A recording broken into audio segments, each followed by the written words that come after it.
This is the Thrive Podcast with Shiloh Missionary Baptist Church. And now, Pastor Fred Jeff Smith. Hello, welcome to the 37th edition of the Thrive Podcast with the Shiloh Missionary Baptist Church.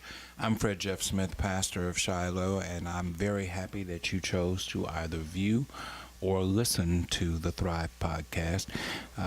Just a note for those of you who are regular viewers and or listeners, we're hoping to expand the Thrive Podcast in the coming weeks from one a week to 5 a week, if God allows us the opportunity to do that. So be on the lookout for that, and we'll tell you more as it gets closer to time. In the meantime, I am very happy today to welcome Mr. Will Merrill to the podcast, and Mr. Merrill is a stand-up comedian. Yeah. He is also the host of Laugh Now, Laugh Later, which is the sketch comedy program product of our own producer, Mr. Terrence Turner. And he works for the retirement system of state teachers for the state of Louisiana. Did I get that right? Yeah, teachers retirement. Teachers retirement system. Mr. Merrill, thank you so much for taking the time to be here with us. Thank you for having today. me. I appreciate it. Okay, so let's start with the stand-up comedy part. Yes, sir. How did you get into stand-up comedy? You're now, I believe, the third or the fourth stand-up comedian that I've had here. All of them young people. So there is something about stand-up comedy that's going on that I enjoy stand-up comedy, but I had no idea that we had so many local stand-up comedians right around us in the Baton Rouge area. How did you get into stand-up comedy? Honestly, I was actually looking for a job. I just finished college, and I was looking for something to do. I had nothing else really to go on, so I was watching Kevin Hart's Seriously Funny stand-up special on Comedy Central. And so I thought to myself, you know what? Let me give it a shot. Let me just try it out and see. So I went to like a local open mic here in Baton Rouge just to watch, to learn. And the next week, I signed up and got on stage, and I've been doing it ever since. How did your first excursion go? It was better than be expected, but it still wasn't good. but Nobody booed you off the stage. No one booed me off the stage. Everyone listened. I got a couple of chuckles here and there. So, but it was enough to keep me going. So. And how long was your set? It was 5 minutes. Okay. Do you remember anything that you talked about during that time? At the time, I was working at a golf course, so a lot of my jokes were golf related. I remember one in particular is talking about how golfers, if it's different when they look at the weather, depending on what they need to do. If it's going to be a 20% chance of rain and they need to cut the grass, then they're like, oh no, I'm not going outside to cut the grass. But as soon as it's time to play golf, all of a sudden they're like, certified meteorologists. They're looking at the barometric pressure, they're looking at, cold fronts coming in. Right. They're like, oh well, it's going to rain between 11:30 and 2 o'clock, so I could probably get at least 9 holes in between there. So that was one of my first jokes. Okay. So I have listened to comedians, and I've watched interviews with comedians. A common thread that many of the more famous comedians bring up when they talk about their comedy routines is that it's birthed in some kind of pain, some kind of painful experience in their past that they find themselves working through and laughing at rather than crying at.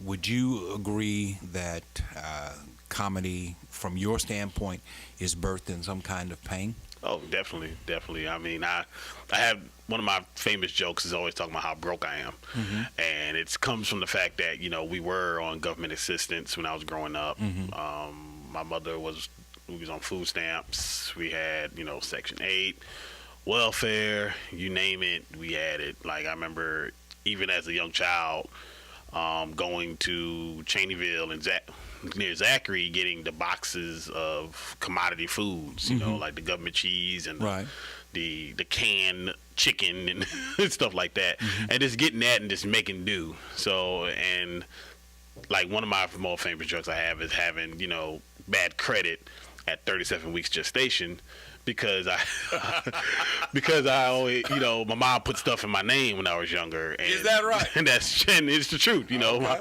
My mother put stuff in my name, and she put stuff in my name. She's put stuff in my sister's name. She's put stuff in my brother's name. She's changed names, to get different accounts and stuff like that. So, but we at the time, we did what we had to do to survive, and so a lot of those experiences, helps create some of the comedy that I tell.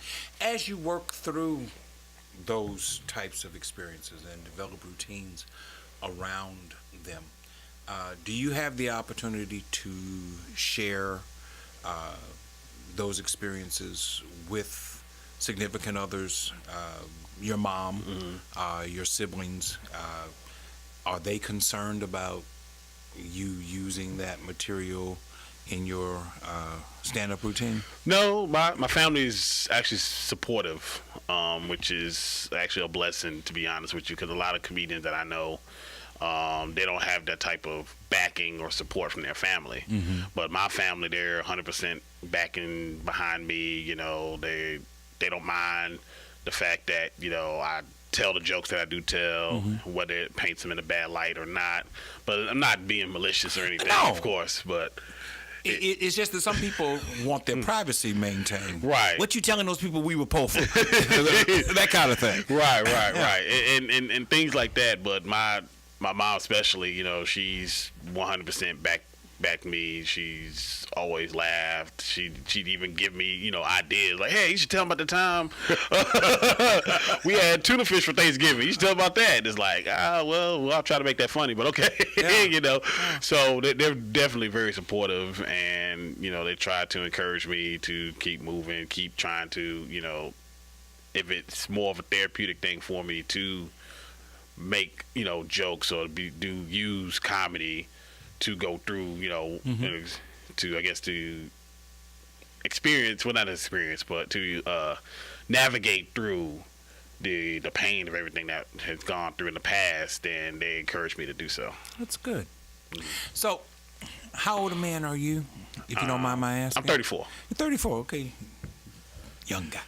God, I feel older and older every time I'm sitting with you guys. So, how many gigs do you do a year?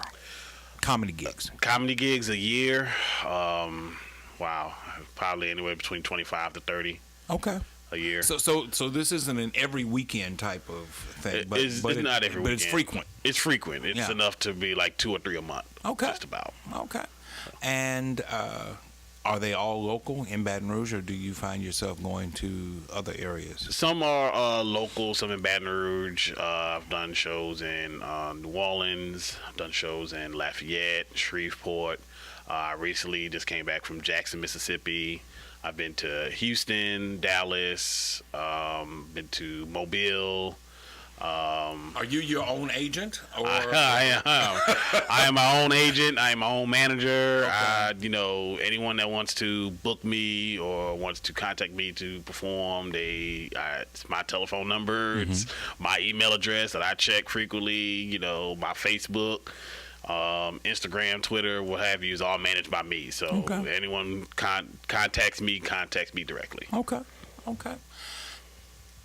Did your experience with comedy lead to your experience with Laugh Now, Laugh Later? It did. Or are those two different things altogether? Oh, no, it led to, in fact, I met Terrence at a comedy show. Okay. Where actually did horrible at. Terrence actually had an opportunity to go to a comedy show? He did. He was filming. That means that we're not working him hard enough. If you actually went to a comedy show? Really? He went. We didn't have enough here for you to do that you actually had the time? Okay. Well, we've got to talk. Right. He's not supposed to have time to go to comedy shows. So, so how did this happen now? Well, he was actually working at a comedy show. He was filming for, I forgot who it was who the show was for, but he was filming there, and I did horrible.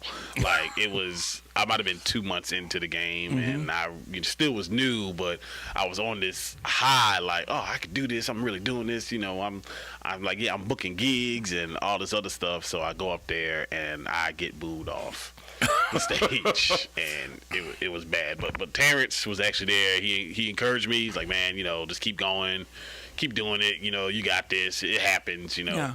And a friend of mine who was actually on the original cast of Laugh Now, Laugh Later, Mr. Joel Talley, a good friend of mine. He was originally on the cast, and so I kind of I watched the show just because I knew he was on the show. Right. And then I just happened to, as they say now, be thirsty. It was like, hey, I want to be on the show too. So Terrence responded and said, hey, man, look, man, I'll DM you my number, man. Hit me up. We can work something out. Okay. And then from then on, I just kind of, joined the cast as far as doing sketches and things like that. Do you have any input into the creative end of developing sketches and things of that sort? It didn't start off that way, but it has progressed throughout the seasons to now. Like, I have more of a stamp on a lot of things. My creative ideas, we bounce ideas off each other with the, between myself, Terrence, and our casting director, our head writer, Alex Scott.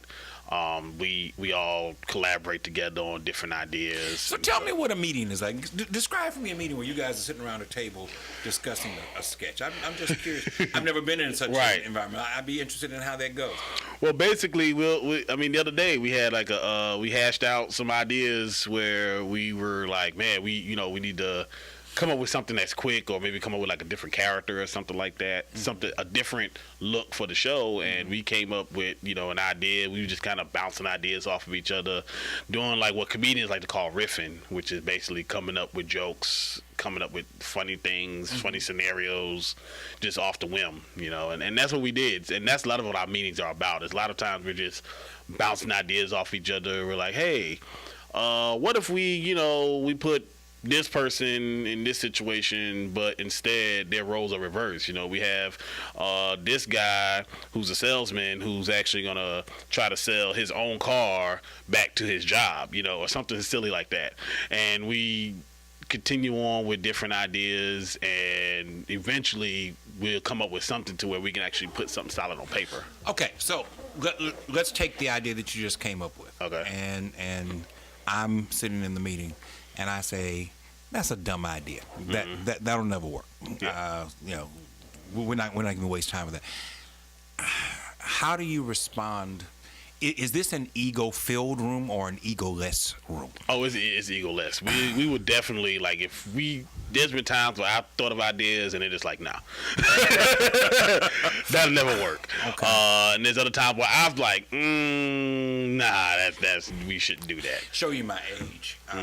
Back in 84, I guess it was, or 86, whatever year, they did We Are the World. Okay. When all the singers came together. Right. Quincy Jones brought them all in a room and they started doing We Are the World. He put a sign outside the studio before they walked in. Leave your egos at the door. Right. Or park your egos at the door. And I can imagine that that's a difficult thing for artists to do, to just leave their egos at the door. So I'm guessing that would be true for you guys also. You guys consider yourselves to be creative, consider yourselves to be contemporary, consider yourselves to be on point. So I can imagine if you're sitting around with 4 or 5 of your colleagues, it's difficult for somebody to say, man, that's a dumb idea. Where'd that come from? Right. Are you still awake? Right. Did you drink too much last night? And after a while you start, get off me. Leave me alone. Exactly. Especially when it's, the ideas from a place of expertise, Terrence is our producer, he's our director, he's the video part of it, the production part of it. And so if he has an idea where it involves some type of cinematography and we're like, nah, that's stupid, I'm sure that it's not something that just going to be taken lightly. It's not, gonna be like, oh, okay, yeah, that's fine. He's gonna be like, well, what do you mean? I mean, I'm telling you this because it's my expertise. Just like if I came up with a comedic idea, or I come up with something that, hey, we should do this because it'll be funny if we did it this way. And me being the stand-up comedian, I would, someone said that's not funny, and I know I came up with it. I'm like, well, I don't see you coming up with anything funny. What you mean? What makes your idea funnier than my idea? I'm the expertise in comedy here, So, but whatever, every time we do have something constructive, it's always constructive. So it's like, okay, that may not be a good idea because of this. We always try to give a reasoning behind it, or it's not funny because it may be viewed this way. So that's always what we try to do. That's always what we always tried to do, was make sure that if we are, criticizing an idea, there's a reason behind it. It's not, we're just not just saying it just to say, nah, that's stupid. You do two different creative things. You're part of Laugh Now, Laugh Later. You're part of your own stand-up routine. I imagine there might be other things that I don't know about that you do that are creative. But you also have a very permanent is not the right word. You have a very regular 9-to-5 job, and probably more than 9 to 5 job with the retirement system for the Louisiana Teachers Association. How do you blend your life? We're going to talk about the Teachers Association in a minute, but how do you blend the creative end with the more regular, and plus the fact that you're a father and you have a family and you have responsibilities where that's concerned? How does all that blend together? I feed off of everything to utilize with everything. And it's funny because a lot of times when I got my position as a director of administrative services at Teachers Retirement, one of the questions was, how do you fare against speaking in front of people? And so I actually gave an example of my stand-up comedy. I was able to use my stand-up comedy to say, I'm able to communicate verbally with different audiences to convey a message, and the message is the comedy and the joke, and I'm able to do so with different levels because there's an array of different people in the audience, whether they're black, green, purple, gold, old, young, children, elderly. It's always going to be somebody that can relate to something, and there's going to be people that may not get what you're saying, but I was able to give an example of the fact that my stand-up comedy helps with my communication, and they were actually impressed. I thought I was gonna be like, they wasn't gonna take me seriously, but after explaining to them how I was able to do so, they were impressed with it. Do you have to travel a lot with the retirement? I don't, which is good for me because with my wife and my young daughter, she was 4. I'm able to stay in the city as far as work is concerned, so I don't have to travel as much. I just come to work, stay at work, and come home. So let's talk about the retirement system for teachers. Not so much the nuts and bolts of the retirement system, but about the relationship that you have with education in this state because of your job. One of the concerns that I regularly voice is my concern with the level of public education, primarily in East Baton Rouge Parish. Your scope is larger, the whole state, but I just feel like there is an inadequacy that exists in public education. I'm not a teacher. I'm not a professional educator. In fact, I have great admiration for what teachers do, and I think that they get a bad rap because they're not allowed to actually teach. They have to do so many other things.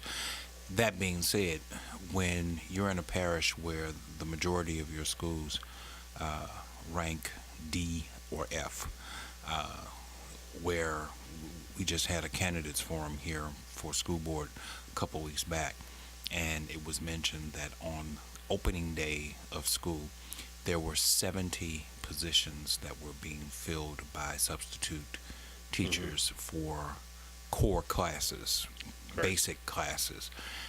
It just says that there seems to be a lot of ineptness that exists within the public school system. Now, I'm not trying to get you to agree or disagree because you have a job to go to, but I just want to get your insights as to what you think is going on in public education. Well, I just think that one of the main things for sure is the pay. To get quality teachers, to get a quality education, they need to be compensated for it. And teaching isn't easy. I'm not a teacher, but my sister, she is a teacher. She's a teacher for East Feliciana Parish. Okay. And, she doesn't make the most, but she makes the most of it.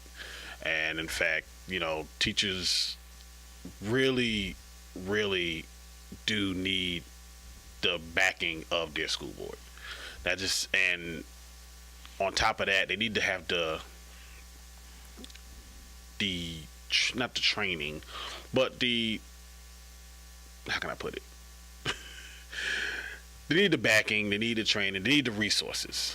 That's what they need, the resources to teach to the children. And right now, what I'm noticing just being in the retirement system is that a lot of the teachers that are in the East Baton Rouge Parish, they're leaving. They're leaving the state, they're leaving the parish, they're leaving the school system. And they're going to charter schools, they're going to private schools, they're going to different states. And different parishes. They're still doing the drop thing where they retire in East Baton Rouge Parish, but they move to a different parish or into South Mississippi and take a job in the public school system over there. Correct. So that they can make up their income by actually getting a retirement check here and a working check over there. Correct. And and a lot of that, we're seeing it more now, and the reason being is because the retirement age has gotten higher.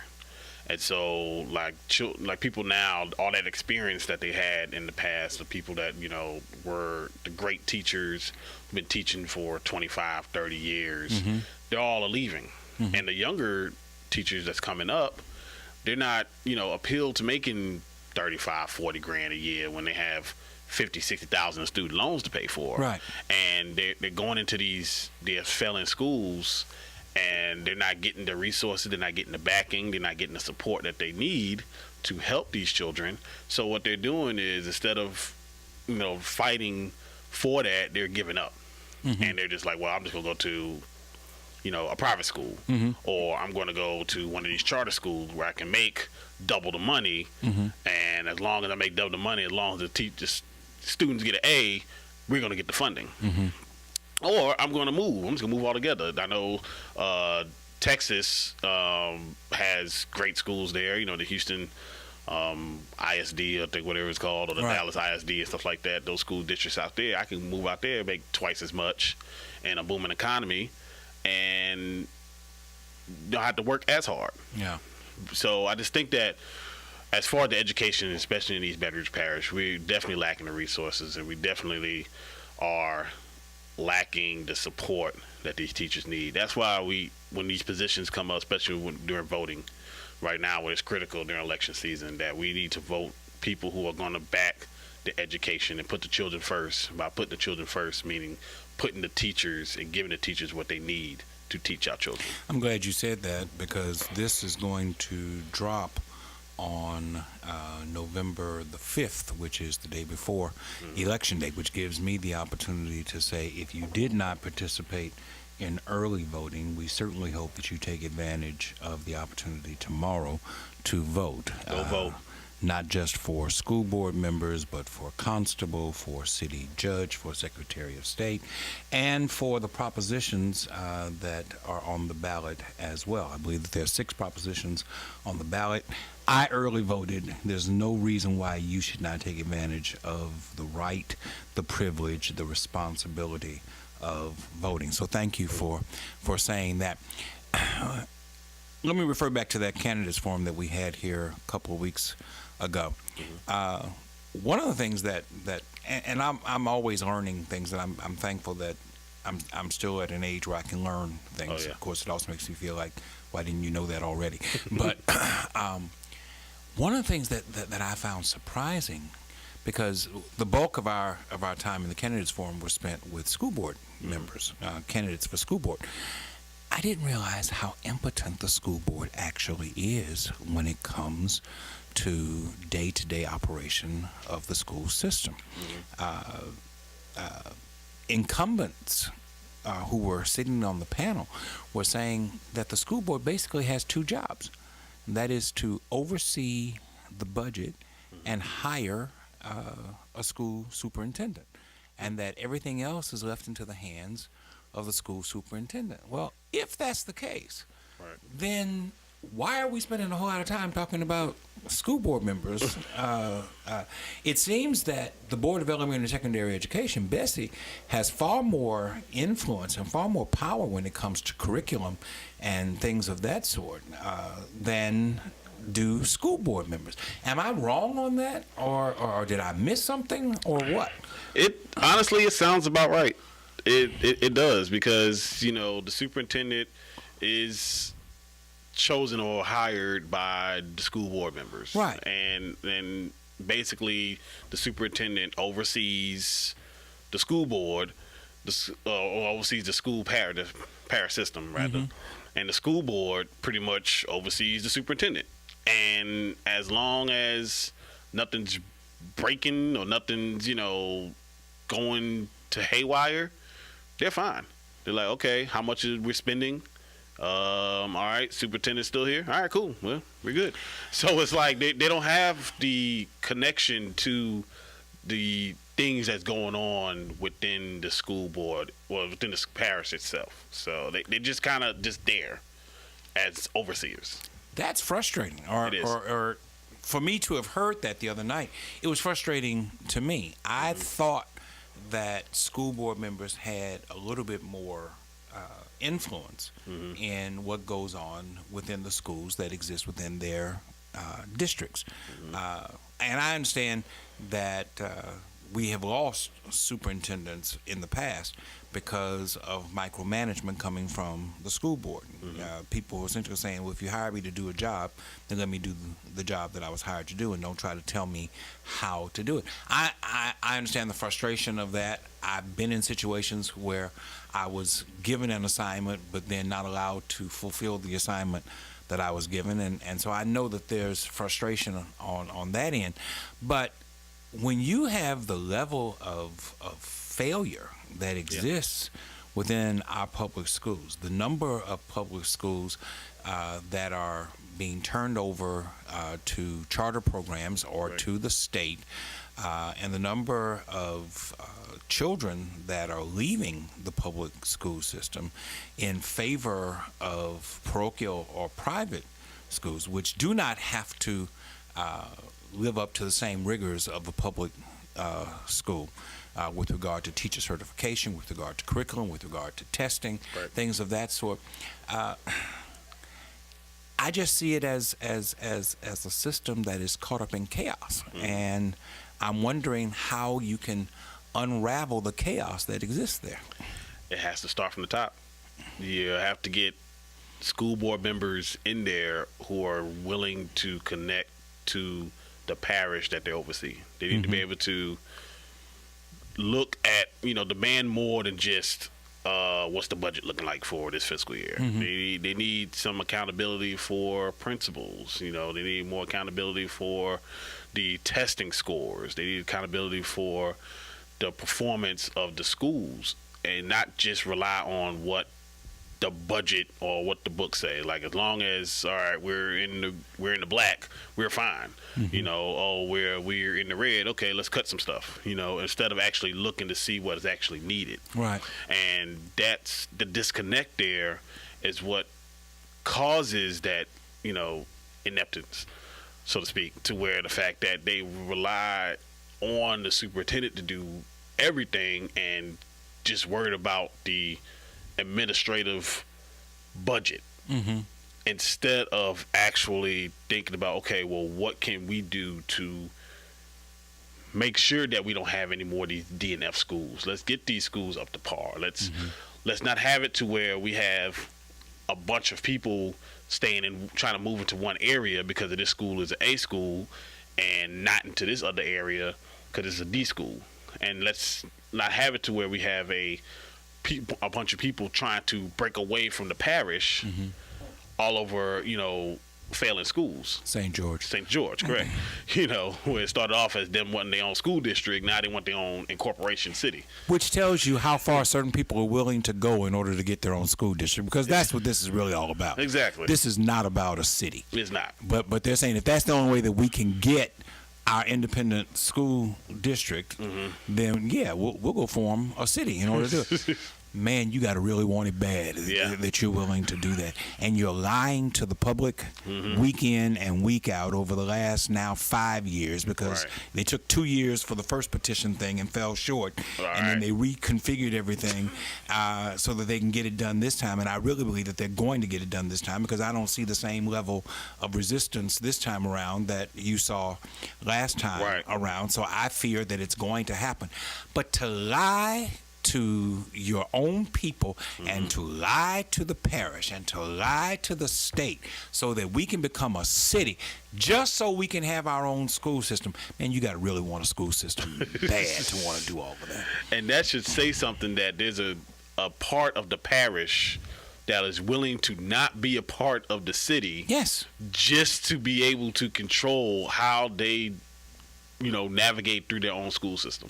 How they're able to, get their own school. They want their own school board. They want their own curriculum. They want their own performance evaluation, their own superintendent board, what have you. And rather than them saying, thinking to themselves, well, what can we do to welcome them back or keep them in our school system? They're just like, well, let's see what the budget says. Nobody told you, by the way, because I said that you're lying, and you are lying. Somebody's going to say, well, what lie are we telling? You're telling a lie when you tell people that you're going to be able to provide goods and services within your community at one cost, when every expert has said it's going to cost another.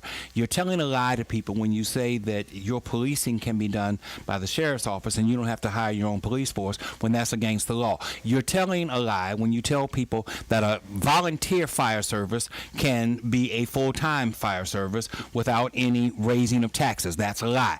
You're telling a lie when you tell people that your ambulance services can be done without any increase in taxes. You're telling a lie when you tell people that you can have all of the benefits of a city at no cost and your taxes will not go up but a fraction. That is a bold-faced lie that you are telling to your people, your constituents, that you're telling to East Baton Rouge Parish, that you're telling to the state of Louisiana, all of which are going to vote you in, and then you're going to have to come back and tell them, oops, we made a mistake. So, in case you, and I said that, you lied. And you're lying every day. And you're going to get what you want, but you lied. So, I concur. With that being said, if you're going to do that, if you're going to form your own independent school system, do you have the right, in your opinion, or do they have the right, in your opinion, to then appropriate schools that were built by the East Baton Rouge Parish school system for the East Baton Rouge Parish school system? I'm talking about Woodlawn Elementary, Woodlawn Middle, Woodlawn High School, Southeast Elementary, or Southeast Middle, whichever school it is that's out there. Because the next thing they're going to want to do is say, well, all these buildings out here, they should come to us. I watched this happen in Zachary. I watched this happen in Central. I watched this happen in Baker, and I'm afraid it's going to happen out here too. And we're going to give away schools for next to nothing to further impoverish an already financially strapped East Baton Rouge Parish school system. You are absolutely correct. They're probably going to just say, hey, well, they're in our city now. They're already here, so let's just, incorporate these schools into our new city, which would be part of our district. And to go back to what you said about the taxation, I remember I was working at the golf course, and I remember when Central became incorporated. And I remember a buddy of mine who worked with me, who lived in Central, who was 100% against taxes because he knew he was against it altogether, because he was like, this is going to cost us. This is going to cost us a lot. And sure enough, they raised taxes by I don't know how much, but it was it was a huge amount to what they were paying beforehand. And he was like, it's stupid. We were fine where we were at before. Everything was great. Now they want to become a new city. We got to pay for it. So just like what Central did, just like what Zachary's doing and Baker and all that, the same thing gonna happen with St. George. They're gonna come up with this brilliant idea we get incorporated as a new city in Louisiana, and then 6 months down the line, they're gonna propose some taxes, and it's like, well, if you raise the taxes by this amount, we're gonna get this and this and this and this, and then the following year we've got to raise taxes more to get this and this, right. And then by that time, people are gonna forget about all the promises that they were promised, right, when they sign a petition to become incorporated. By the way, the administration of a new city calls for a new mayor. That's a salary. It calls for a new city council. That's a salary. It calls for a new oversight board of all of the goods and services that will exist within your city, things like sanitation and water. Those are salaries. Those are people that you have to hire and that you have to pay and that you have to pay benefits for. Retirement. And insurance and things of that sort. Exactly. And businesses have run away from St. George, trying to become a part of the city of Baton Rouge so that they don't have to get caught up in the mess that you are trying to establish, all in the name of having your own independent school system, just so Johnny and Mary don't have to go to school with Shaniqua and Muhammad. Right. That's really what this is all about. Exactly. Yeah, I said it. So,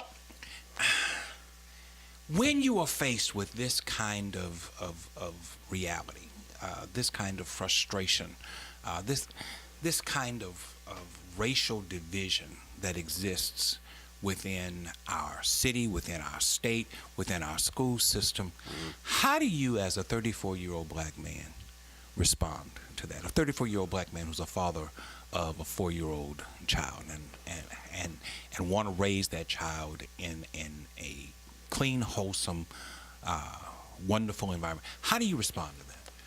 It's tough. I'll be honest with you. It is tough. It's tough to have a response because, unfortunately, it's expected. The racial division is expected. When my family and I go to a restaurant and we may have a white server or something like that, it's expected we're not going to get served. We're not going to have good service. When we go to the parades, whether it's the Mardi Gras parades or whether it's the, Thanksgiving parade or Christmas parade or something like that, it's expected we're not going to get anything thrown to us. When we, go to Walmart and we're walking around and we're trying to get some help, it's expected for us not to get help. So it's hard for me to, formulate a correct response because some days I'm like, okay, I understand. I already know what it is. I'm just gonna go ahead and just deal with it. But other times, especially if it has to do with my daughter, like it's hard for me to have a diplomatic response to something, especially with my innocent daughter is involved or my wife. So it's hard for me to have a calculated response every time it happens because sometimes, most of the times it's expected, and I hate that we live in a society nowadays in 2018 where we still have the racial tensions that we have, and it's unfortunate. I see this whole resurrection of things that were already underneath the surface as a visceral response on the part of white people to 8 years of the Barack Obama administration. Yeah. 8 scandal-less years of Barack Obama, 8 years of economic prosperity under Barack Obama, 8 years of excellence under Barack Obama. I see this as a visceral response on the part of segments of the white community to that. Donald Trump is not so much a problem as he is a symptom of a much deeper, very real problem. Yeah. And that is white folks still have a problem accepting black excellence. Yeah. We want to talk about being a colorblind society. Well, we're far from it in the year 2018. Yeah. And if anything, Mr. Trump has made it fashionable and acceptable to be openly racist. Yeah. In this country, which I find very unfortunate. It is. All that being said, Baton Rouge is your home. You were born here, raised here, this general area, East Baton Rouge Parish. Is this a place where you want to raise your child? Or I ask every young person that sits across from me, do you want to stay in Baton Rouge, or do you have plans that will take you someplace else? The plan is, well, I actually live in Denham now, but which is, wow, yeah. I moved. How'd you do that? Honestly, we went out there for the schools. We went. Right. That's all. Right. And every time you say Denham, first thing that comes to my mind is K. Right. K. Right. And it's funny you say that, because I actually bring, that's part of some of my comedy routine is the fact, living in Denham Springs and stuff like that. And it's not as bad as it has been in the past, but it's still not good. It's still, we still get looks. We still get cold shoulders. We still get followed. We still get that expectation. Followed by whom? Followed by, whether it's police officers. I knew that. I just wanted you to say that. Right. Yeah. Right. You get followed by law enforcement. By law enforcement, correct. Law enforcement, security, what have you. Whether we're at the Walmart, whether we're at Dollar Tree or the Cato's or Rouse's or something like that. No matter what business we're at, extra attention falls upon us when we enter the facility. And again, back to your original question about whether I want to raise a family here. I don't. I don't, and it's sad because this is my home. I met my wife here. My child was born here. My immediate family's here. But the way things are going, like, I know that in order to be successful, in order to be fully accepted, and I don't even know if by fully accepted as far as being in race is concerned, because of the climate that we're all going through right now throughout the entire country. But I know for sure here it is just such a divide, and it's so prominent that, like, I don't know how anyone could willingly live and raise a family if you're black here. So, Mr. Merrill, I am the appointed Goodwill Ambassador for Baton Rouge and East Baton Rouge Parish. Tell me what I can say to you, what I can promise you, what I can reassure you about that would perhaps change your mind about raising your family here in Baton Rouge and not moving to a different state or a different part of the country. You have to, economy. The economy has to be better. The jobs, opportunities have to be better. There have to be business development, and not only in one area, but all of Baton Rouge. I shouldn't have to drive down Airline, smooth, pavement across Florida, and that's, I know I'm seeing potholes. I shouldn't have to see flourishing businesses in Seagan Lane, Bluebonnet, but I don't see that same thing on Evangeline and Hollywood. I shouldn't have to go all the way to South Baton Rouge or something like that for a Sam's Club or to go to the mall or something like that. When there was a mall in the North Baton Rouge that's now a wasteland, pretty much. Yes. So if... And let you know how old I am. I remember when they built Cortown. I was 13 years old when they started building. I was 15 years old when the place opened up. I'm 57 years old, and it's all but closed down. So in a span of 40 years, it went from being brand new, a thriving place, one of the first jobs I ever had was working at JCPenney at Cortana Mall. What we did on Friday nights, because you know how boring it was in Baton Rouge, what we did on Friday nights is we went to the mall. Yeah. Ain't have no money, but we just walked the mall. And we saw our friends as we walked the mall. There was a movie theater in Cortana Mall when it first opened up.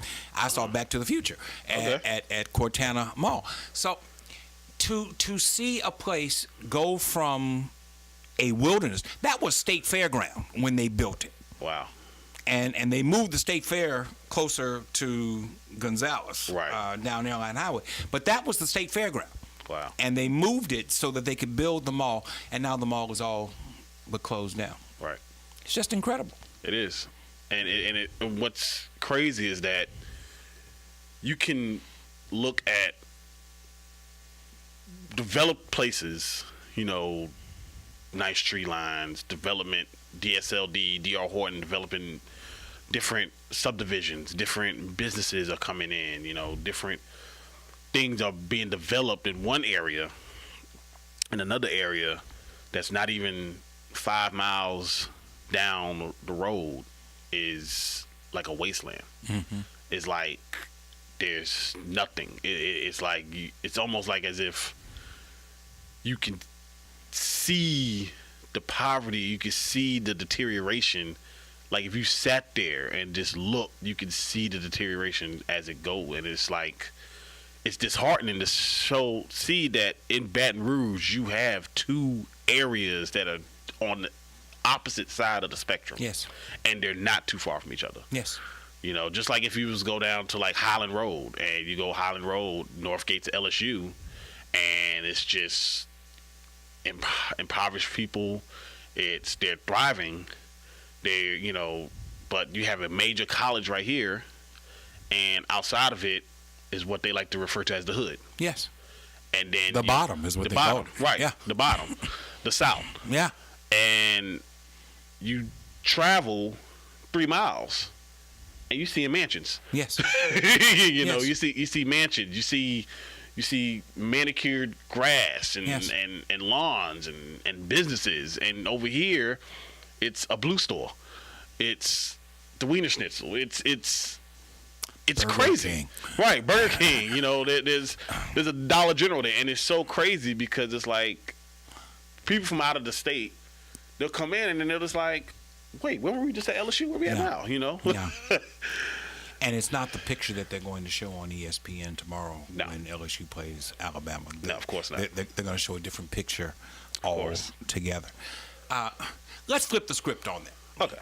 Because while I agree with everything you said, there will be those who will say, well, business and industry are really private entities. They don't, you can't tell a private business where to make an investment because it's private and they're taking the risk and they're doing all of these things.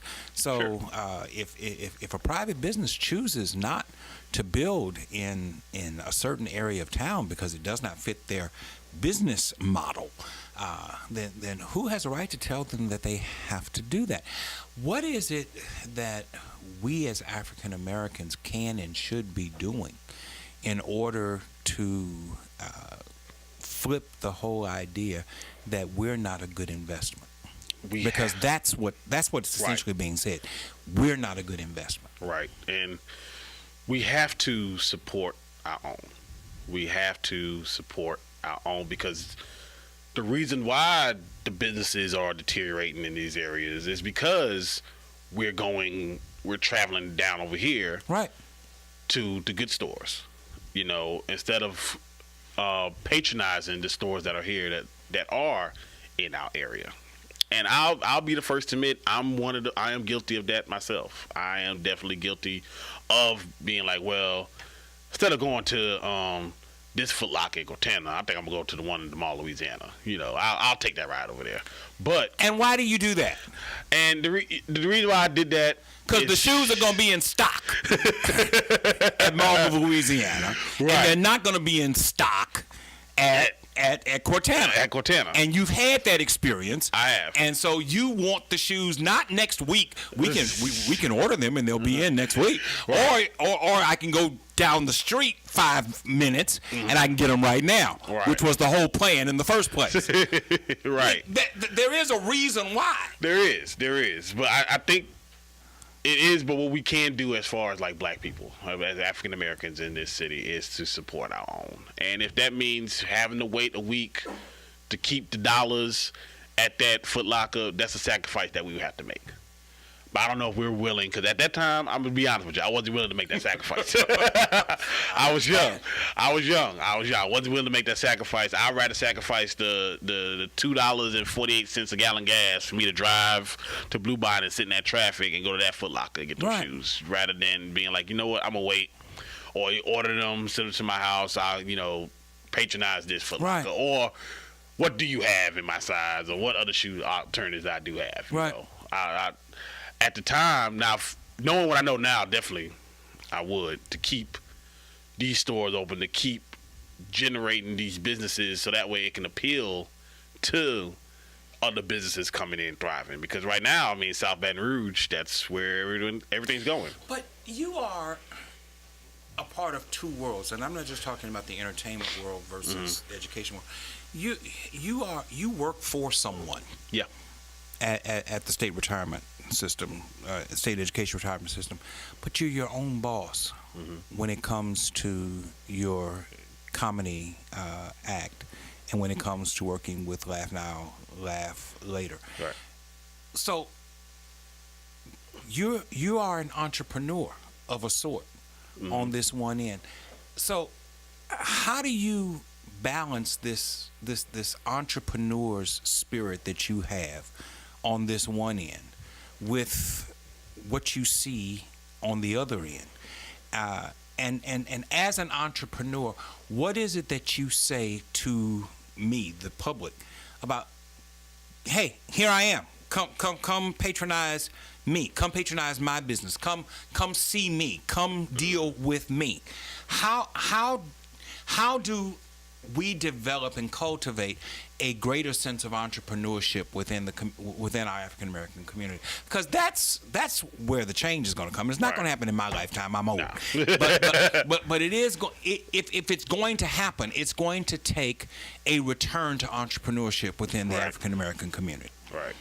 I think that we have to.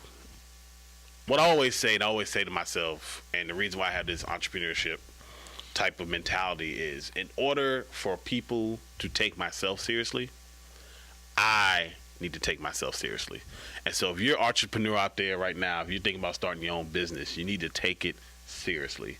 You can't play around with your business, whatever it may be. Whether you're washing cars, you're mowing lawns, you're creating t-shirts, you're embroidering, whatever it is, take it seriously. I see a lot of people, that still have 9-to-5 jobs and then have a business on the side, whether it's auto maintenance. It could be I sell plates on weekends or something like that. What have you. You have to take it seriously, and others will take you seriously. If you're playing around, which I used to do, especially even in my comedy, like I would do comedy any and anywhere for any and any amount of money. Matter of fact, there's been times where I've actually lost money performing comedy just because I wanted to do it. Sure. And those shows were shows that didn't put me in the best light. It was shows where it was poorly run, it was poorly promoted. It was a joke. The entire thing was a joke, and it was viewed as a joke, and anyone who participated in it was viewed as a joke. And I had to look at myself to say to myself one night, after one of those bad shows, after having a bad experience, actually getting into an argument with the promoter and the club owner, I had to sit down and say, I can't do these type of things no more. I have to, if I want people to take me seriously as a comedian, I need to take myself seriously as a comedian. So from now on, whenever someone contacts me, it's business. I'm providing a service, and I should be compensated for that service. Sure. These are my rates. These are my fees. If you can't afford it, then that's it. Then I'm not going to be here. Right. Yeah. Now, I'm not going to sit there and say, oh, it's flat. Like, I am negotiable based off of, the need and what can be done or what the event is. But I'm not going to sell myself short any longer. And that's why I feel like, though, as entrepreneurs, that we shouldn't sell ourselves short. And also, because of that, people will start to value what you're doing. If, for example, if I make T-shirts and I sit there and it takes me 3 hours to do a T-shirt, meaning I put the design on there, I get the vinyl, I'm designing on the computer, I'm printing out, I'm ironing on, it's everything's done, and it costs me $35 to make. I'm only charging $5. You'll be out of business soon. Right. I'm only charging $5 for a shirt, and I'm not giving you any type of deadline or anything like that. So people are like, hey, I need a shirt tonight. Hey, Will, can you make me a shirt tonight? And I'm like, oh, yeah, I got you, man. I got you at $5. And I'm taking all this, I'm wasting all this time, and then I get a $5 shirt. Now, because it's a rush order, because something messes up or something like that, it may not be the quality that they want. All of a sudden, I'm a bad entrepreneur. Right. All of a sudden, oh, man, I wouldn't mess with Will no more. His shirts suck. I don't care. They are $5. They suck. Right. But if I'm like, all right, the shirt, I need at least 2 days advance for the shirt. Here's your invoice. You can PayPal me, Cash App me, what have you. Write a check, cash, what have you. Here's the design of the shirt. If you agree, I'll go ahead and make it for you. I need 2 days. It's going to cost you $30. It's a custom-made shirt. I'll be ready for you Friday. Now, all of a sudden, they're like, man, this dude's serious. He got an invoice. He's doing this. He has people, the aesthetic of it is people are taking it more seriously. $30 for a shirt. $30 for a shirt. Man, I went to JoJo. JoJo could make me the same shirt for $15.95. So why are you charging me $30 for a shirt? Well, then go to JoJo for $15.95. But I tell you what, my quality is going to be better because I'm taking myself seriously. I don't know if JoJo take themselves seriously. And that's the problem. Right. We won't support our own when our own stand up and say, this is what it costs. When I was a kid, and we would travel. My mother was from Tucson, Arizona, and every now and then we go south from Tucson down into Nogales, Mexico. And we loved going into Nogales, Mexico, because you could bargain with everybody there. I don't care what they had down there. If they said it was $10, you tried to get it for $2. Yeah. And you knew that somewhere between 10 and 2 you were going to make. You weren't going to pay 10. Yeah. you might not pay 2, but you sure weren't going to pay 10 for it. Give me $8. Give me $8. No. We'll go 3. Well, maybe 4. Okay, well, we'll meet you at 4. Right. That's the way we treat one another here. And this ain't Mexico. Right. But if you as a black businessman say that it costs $30 for this T-shirt, then we ought to be willing to pay $30 to the black man for the T-shirt and not pay $28 to the white man for the T-shirt and think that we got a deal because we saved ourselves $2. Exactly. Or get mad with you and go out and badmouth you and say, man, he wouldn't even cut me a break. He thinks he's better than everybody. No, he's a businessman. He's trying to pay bills. He's trying to take care of his family just like everybody else. Right. If you want the shirt, pay the money. Exactly. And if you don't want to pay the money, then I guess you don't want the shirt. Why is that hard for us to understand? Because we, as people, it's like we don't want to support anyone or don't want to help anyone else out until they've made it. And it's sad. It is crazy because of the fact that, let's say my $30 T-shirt that they didn't want to spend $30 for, now all of a sudden I do so well because I got other patrons that don't know me that are willing to pay for it.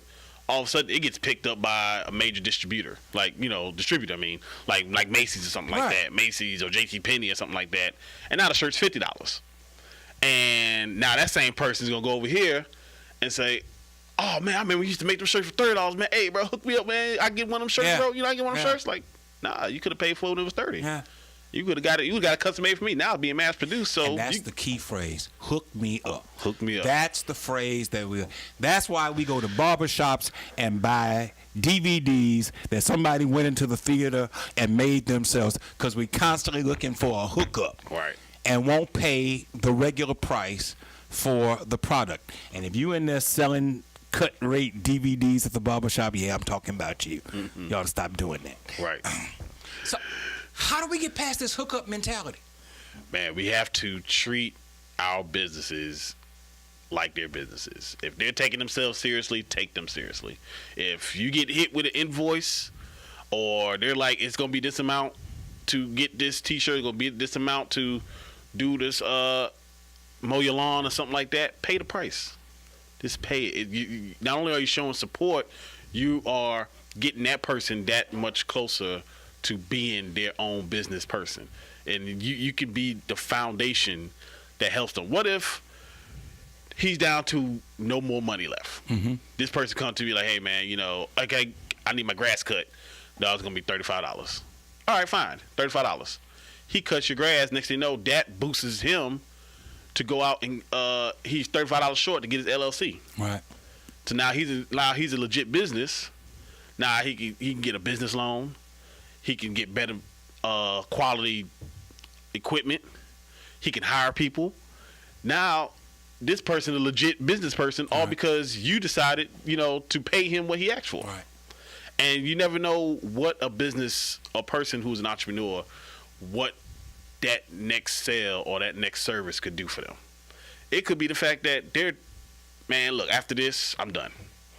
I'm doing this last sale and then that's it. I don't have any more orders. I don't have anybody that's hit me up about different things. I mean, I've even experienced that. Mm-hmm. I experienced a point where it's like, I have no people, no one's coming to shows.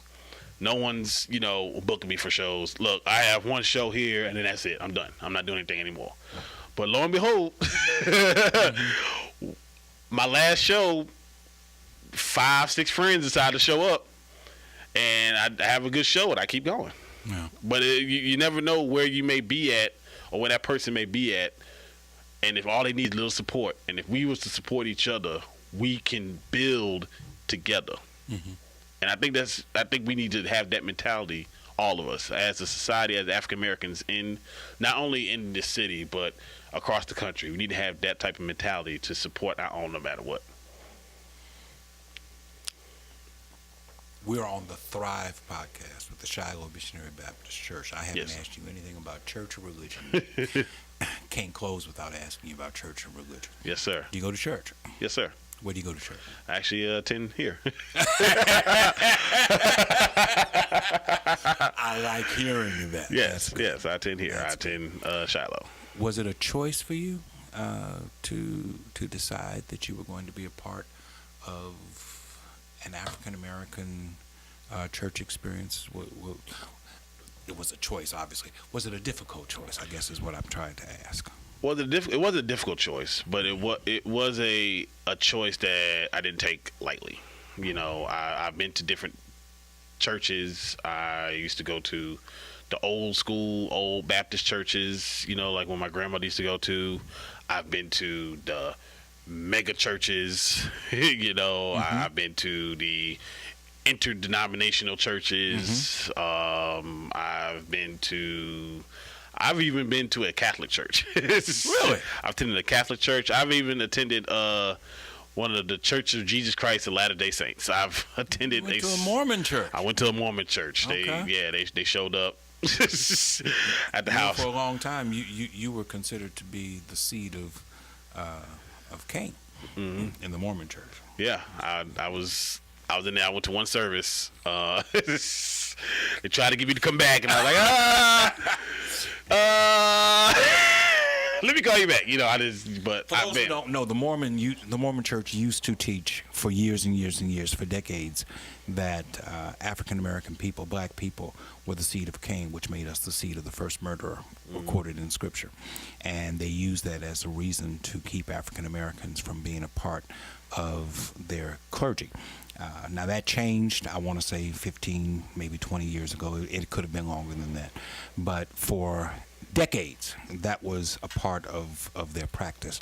And so I'm always interested when I hear about, because Gladys Knight became a Mormon. Oh, wow. And if ever I have the opportunity to meet her, because I love her music, Yeah. I'm gonna say, how in the world do you ever make that crazy decision? And it's funny because I think around that time they were actually targeting African Americans to join the church because like myself, my uncle, and other like African Americans that I knew were being targeted, or I guess being recruited to join the Mormon church. So Why do you think that is? well, because I guess after a while they realized that it wasn't a good idea to not have blacks involved. And why do you think that is? Because you're on target. Keep going, because it ain't a spiritual reason. Oh no, it's not a spiritual It's an reason. economics reason. Of course. Because statistically, African Americans attend church more than any other ethnic or racial group in this country. Right. African Americans and Hispanics attend church more than any other racial or ethnic group in this country. And they realize that if we want to continue to thrive economically, then we will have to change our theological perspective and say, come on in, black folk, y'all just as welcome as everybody else is. Exactly. Incredible. Exactly. Well, in closing, Yes, sir. what would you like people to remember you for? When you come to the end of your, you know how we pray in the old church, Lord, when I come to the end of my journey and the road runs out. When the final chapter is written on your life, what is it that you want people to remember you by? Honestly, I just wanted to be that he was a good person. That no matter what, he helped. He took care of his family, and he was funny. But overall, he was a good person and good person to be around. Now I'm gonna say this to you. I've said this to the other comedians that I've had on here. Nobody's taking me up on it. Next time you have a comedy show, you just gotta let me know. I'm gonna pop in to your comedy show. Yes, sir. And I just want to see. I enjoy stand-up comedy. I used to watch stand-up comedy all the time back when cable was just getting started. VH1 had nothing but it wasn't music as much as it was stand-up comedy. Rosie O'Donnell got started on VH1. I love comedy routines. Ain't crazy about dirty comedy where every other word is a profane word, but I just enjoy good comedy. So I'd love to have the opportunity to come by and watch you do a set. Sure. Well, I'll tell you right now, November 16th, I have no idea where it's at. But that's my next show, November 16th. And I also have another show at the Ice House. I am hosting a comedy showcase at the Ice House, Baton Rouge. It's on Airline Highway near Barringer Foreman. It's on November 28th. So it's after Thanksgiving. It's a Wednesday night. I think it starts at 9 or something like that. Good. So after we leave Bible study, Correct. on Wednesday, November 28th, then I'll have to make my way to the Ice House. That's it. Huh? That's it. Yes, sir. Thank you so much, sir. Appreciate your time. Thank you. Appreciate your appreciate energy. it. Appreciate your enthusiasm. Appreciate your insight. Thank you for watching the Thrive Podcast. Listening to the Thrive Podcast. I'm Fred Jeff Smith. I'll see you next time.